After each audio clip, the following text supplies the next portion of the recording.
PSE Archery presents Rivalry.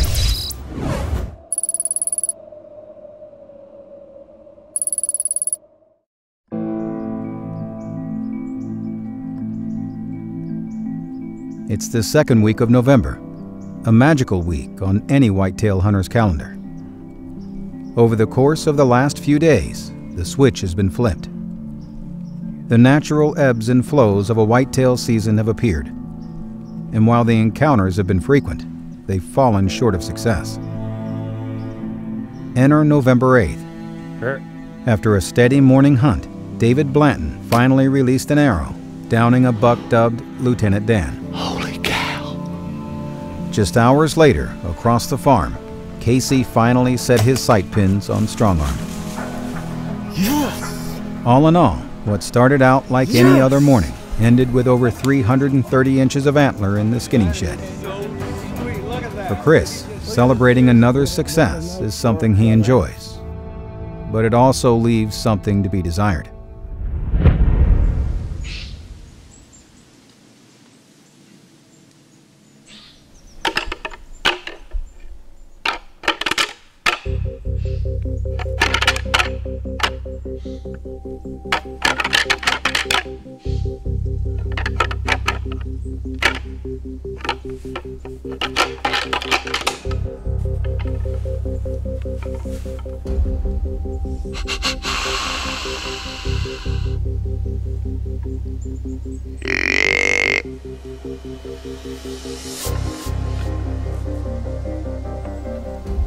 I'm the last man standing right now when it comes to bow tag between David and Casey and I. I think those two guys killed amazing deer, and I am so happy for them. Put a lot of work in to try and kill those two deer, and that is awesome when it pays off like that. Casey's shooting strong arm after having a big encounter with him, and he's wanted to shoot that deer since day one in the rivalry. Ended with Casey winning, which is awesome. And then David going in an area, putting a stand up, hunting one time and killing. That just goes to show you what all those years of experience add up to. So I'm the last one left. I hung a stand yesterday while those guys were busy just laying stuff down. I was hanging a stand in this area I'm calling the belly of the beast. It is right in the belly between all the bean fields around us. And I've got 3 deer, 3 hit listers that I'm looking for that are using this area. I've got Blackbeard, beautiful deer. I've had them earlier in the year. Big brows, good mass, old buck. Got the Lone Star buck, big frame, 11, split brow. Just an awesome deer. And then I've got the man, the myth, the legend, Eeyore. Finally got a trail cam picture of Eeyore in the daylight. Huge frame, tiny brows, but he's an old buck. Definitely one I wanted to look at taking. So we got 3 hit listers in this area, in the belly of the beast. On the east side of the timber, surrounded by bean fields, sits Bangkok, a stand that Chris has already had multiple encounters from. On the opposite end of the creek bottom is a stand that is perfectly placed for cutting off a cruising buck. Chris calls this stand the belly of the beast.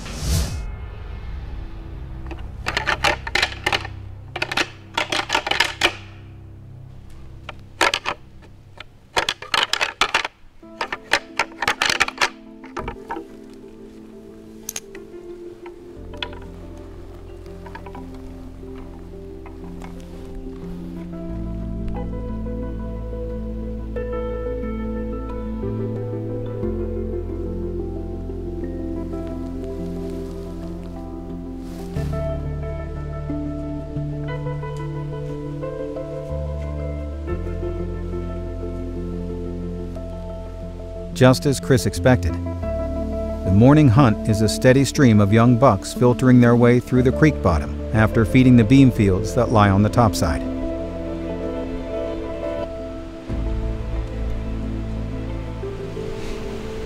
That's a cool buck. Got an older buck too. It's good to see. He's out cruising. He's got all the makings of being a stud next year. The morning has provided non-stop deer movement, but as the sun climbs higher, things begin to slow down. Confident that all the deer have now passed him and are deep within their bedding areas, he decided to slip down. There's still plenty of daylight left and a lot of farm to cover. Not long after slipping out of the belly of the beast, Chris eyes a lone buck hiding in a bean field. After assessing the situation, he decides his best choice is to set out on a stalk.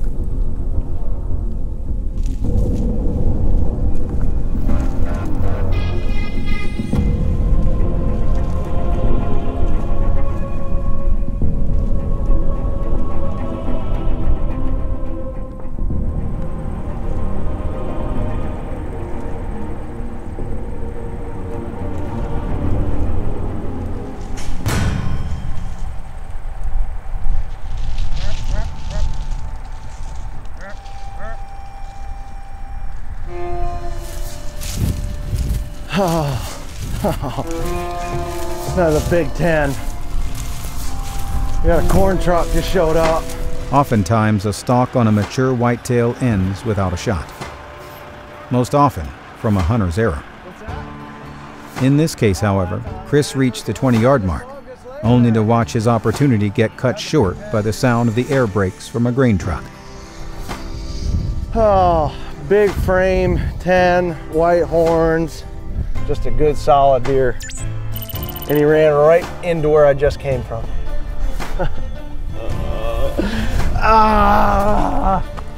These deer are winning. They're beating me up right now. Oh man, I got the adrenaline pumping though. I haven't spot and stalk like on a whitetail like that. 25 yards. Oh well, it's all part of it. As the saying goes, when one door closes, another opens. Within minutes, Chris gets a phone call from Casey, who is checking trail cameras across the farm, and he's run into Lone Star. Just turned on the CRP road right now. Casey's gonna take me back around to the other side. We know where this deer was bedded up. I normally wouldn't go in and push him like this, but he's in an area where he's vulnerable. If I can come over the top on him, I could have like a 20-yard shot. And with the wind direction, it could be pretty solid. So we're gonna give it a whirl. I know if I bump him up, I know where he's going to be at. I'm thinking he's got a doe with him, so I don't know. He may not even be here still, so give it a whirl. Lone Star gets his name from his Texas-like frame that stretches 23 inches wide, a 5-inch brow, 10-inch G2, 9-inch G3, and 2-inch G4 rest on his left beam. His right side has a split brow tine, followed by 9, 10, 7, and 1-inch tines, putting this impressive 4-year-old buck in the mid-160s. My rattling antlers are there. I don't think as long as you got a grunt. I got a grunt. I think I'm just going to be good. Something to get him up. I want to see if it's going to be tough. Which ways? When I go up, the wind's going like this. And I'm going to come up on him this way. Okay. So wind should be fine. All right, wind. So he'll be to my north. Yeah. All right. All right, let's roll. The brothers have never been content with watching the seconds tick by from the house while waiting for their next sit. But each of them knows that devising a solid plan for stalking a whitetail with a bow can be the ultimate challenge.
Lone Star is bedded just 30 yards away. Unclear of whether or not he's alone, Casey decides to drop back from Chris, and he begins to grunt, hoping to challenge Lone Star into making a move.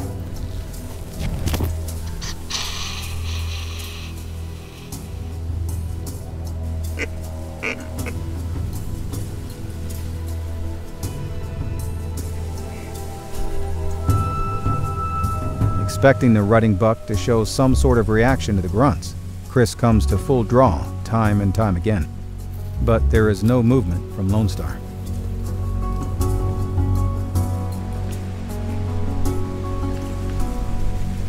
Oh, there's the doe.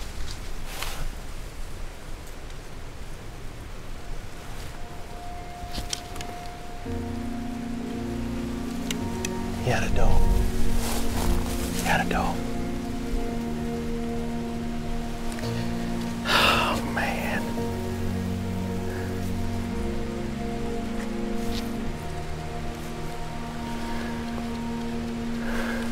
He had a doe. It's a big deer. This is how things are going for me today. It's a big deer. Real big deer. That's twice today. I've been full draw. Yeah. Well, seven times. 2 deer. Oh, man. The aftermath being full draw once during a stalk is hard to take. Some of my week's going right now. Chris, however, has just been full draw 7 times on 2 different stalks for 2 different mature bucks. It's the closest he's been to killing a buck. But close only counts in horseshoes and hand grenades.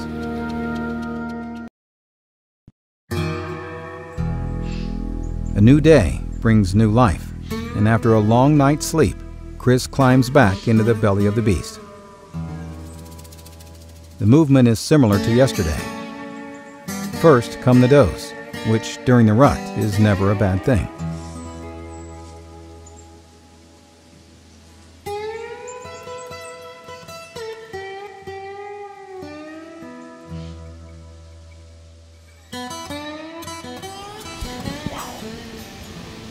Okay, just that fast. It can happen that fast. We got covered up.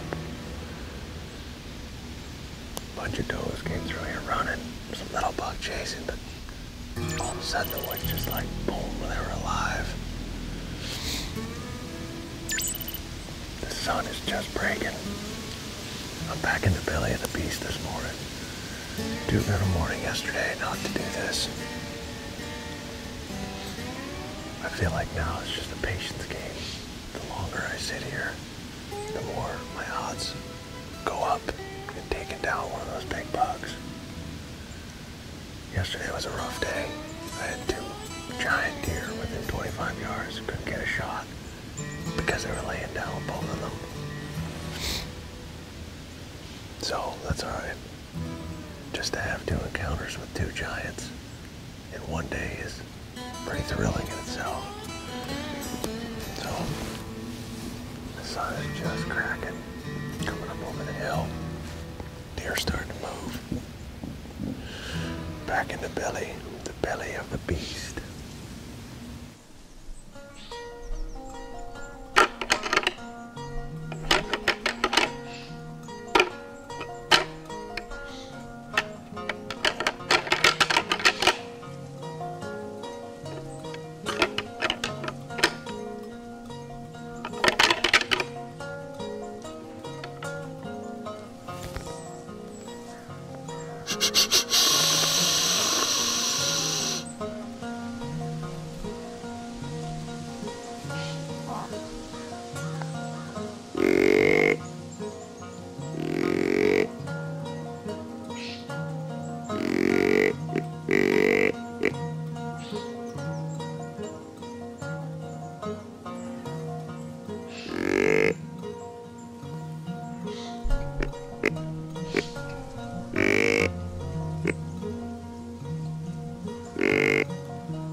It's evil.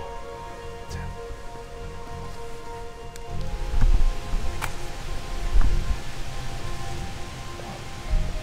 For weeks, Chris has been chasing a ghost he calls Eeyore. Now he's right on top of him, but he's handcuffed.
Up out of nowhere.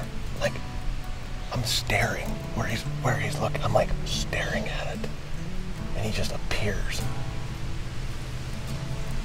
We got caught with our pants down. He took off. I watched him run over the top of the hill, as far away from here as I could possibly think of. He's gone.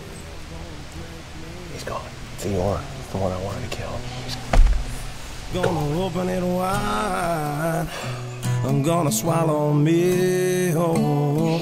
I'll be standing eye to eye with my soul.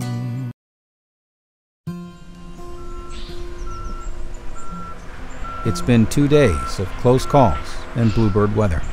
Today, the skies are blanketed with clouds, and the farmers rush to get crops out before the storm. Casey is off to Wisconsin, while Chris's battle for an old buck continues.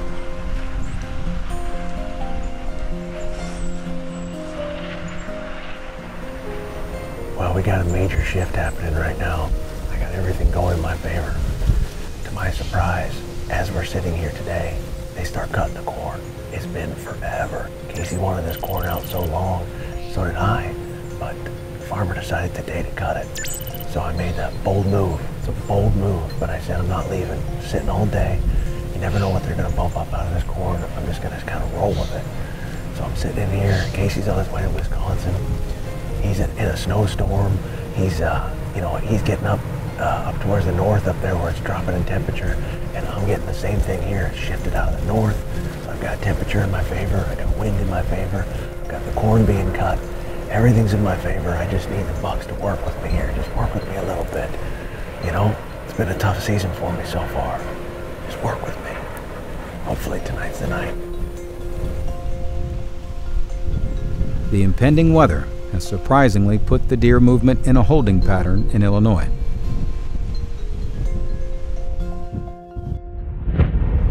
Hundreds of miles to the north, Casey sees firsthand that for his brother, the worst has yet to come. It's been a few days since Casey arrowed Strongarm, and while he was hoping to see his brother take another buck off the list, it's still the middle of November. Pushing north through the storm is a must if he hopes to make it to Wisconsin during the rut.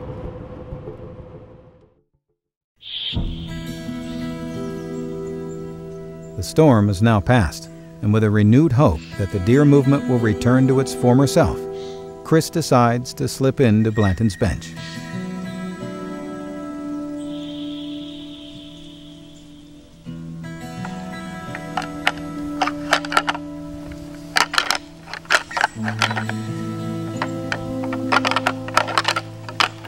Though his confidence has taken a hit, he knows that in this area, anything can happen. After all, Blanton's bench has already given up one ghost.